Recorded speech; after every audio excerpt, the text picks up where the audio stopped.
I know. I need to do this like automatically. I got you. All right. Hey, it's Rip here. Time for a Rip tip. I know I've been gone for a couple days. I've been researching and vetting some information that I got that I've had a lot of questions on from some discussions in chat that I've had. I just wanted to make sure that I have it 100% correct as much as I can so that I can tell you guys and be confident that it'll be something that is helpful, not a hindrance. So stay tuned. There's some good stuff coming. Also have some other videos like some stove challenge things that were sent a long time ago. Got my bug out vehicle #1, my bug out box #1, and other things like that. So, and of course the continuation of the EDC series. You guys all want to see that. Got a lot of great response, and I got to tell you, I really appreciate that support and the response. It means a ton to me. It makes me want to do even better for you guys and do more for you guys. And it makes me feel like something I'm sharing is really making a difference. So I appreciate it. So be sure to always put your comments down in that comment section and like, share, and subscribe so that more people can share in this information. Now, today you'll see I'm holding a freedom stick, because of course that's what we're supposed to call it. Anyway, this is one of my old competition freedom sticks that I used to shoot with. My first one, actually, or one of my first ones, when I started getting pretty good at it. So, some things I want to show you today on the Rip tip is how to grip this freedom stick the correct way. I hate saying that. Anyway, how to grip it the same way. I want to show you what I've been seeing. I've been going to the range a lot and getting things all tuned in and dialed in, which all of you should really do. And I've noticed that there's a lot of people out there that are obviously first-time gun owners that really don't know how to grip their firearm. That is a problem because it can cause a lot of the malfunctions. A lot of people think sometimes, oh, this gun's junk, it doesn't work.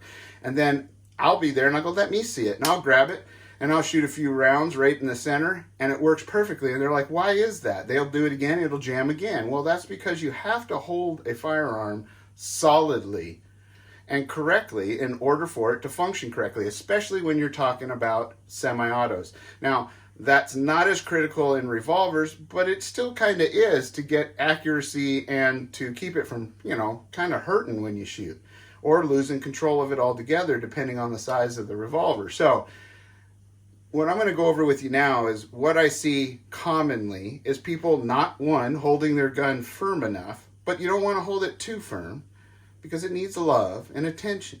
Now, this is what I see a lot. I see a lot of this, especially with Glocks, just because of the way they're made. It's actually hard for me to hold my gun like this because of the way it's designed, but I see a lot of this. I see a lot of people, you know, holding it like this, or holding it like, you know, kind of like this, or, you know, like this, right? Or like this. Yo, man. Anyway, here's the proper way to hold it. Now, I want you to take your hand like this, all right? And you want to take and put that right there, just like that. Get it up and in there, man. Really get it in there. Now, once you have it in there and it feels comfortable, and that's an important thing too, you want to get a gun that really fits your hand, and I'll talk about that in just a second. But you get your hand up and in there, and then you just grip it around, keeping your finger on the slot, on the frame, because you don't want to put it down here tickling the trigger until you're ready. Oh, and speaking of which, let's check and make sure this firearm, doot, doot, tickle, tickle, is unloaded. See? All right. So now that we've done that, what I'm going to show you, now this is a 1911 style gun, but it's a wide body, so it's high capacity. Now, once you got your grip like this and you got it good and solid, right? What you want to do is you come over to this side, right? And you see the safety here. Well, get in the habit of when you draw that gun, resting your finger on it if you have a safety like this. If you don't have a safety, put it down here, just in a comfortable position like that, right?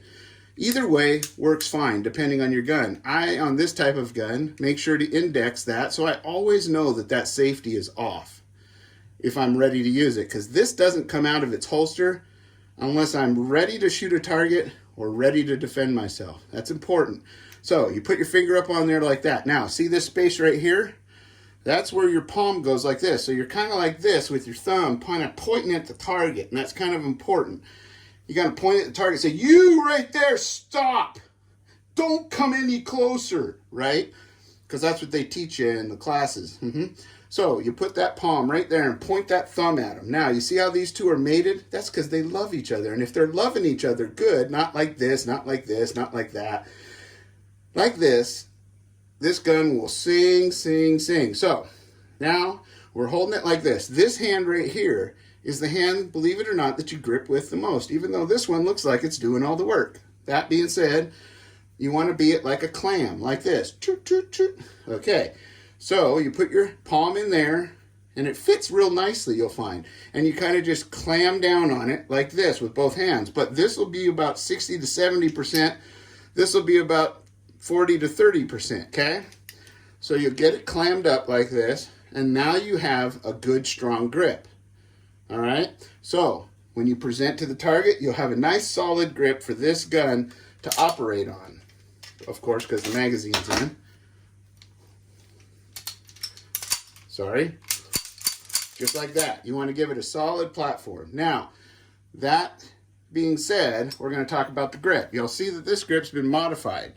There's a couple modifications. One, I took the grip panels off and put in an insert to fill the space that's normally filled by the grip panels to narrow this grip to get my sausage fingers around it better. Now, you can do that to some of your firearms, or choose one that has a grip that's already from the factory, small enough or big enough to fit your hands. Now, you can do things like put extended safeties on it, ambidextrous safeties on it. See that? Ambidextrous safety. And then things like these. This is a extended beaver tail to keep that. If you have a 1911 that doesn't have one of those, you've been love kissed before and left bleeding. So those kind of things. You can also get a slide stop that is extended for you to rest that thumb on as well. Just don't put pressure against the slide, or you'll want to have a guard made for that. And as you can see, I've had one mounted here before. So also things to help with your grip is an extended mag well. It not only helps get your hand in there and help recoil, it also helps in getting that home. See, got to really get it in there, right? Okay, so that, you'll also see that I cut into the gun right there and made it a square trigger guard. Now you'll see that a lot of guns these days come with that, and the reason for that is you can adjust this grip right here a little by doing this. And in a lot of cases, and especially with my race gun, that and a thumb piece right here to grip onto helps muzzle flip. It just gives you a nice solid platform so that you can tickle the trigger.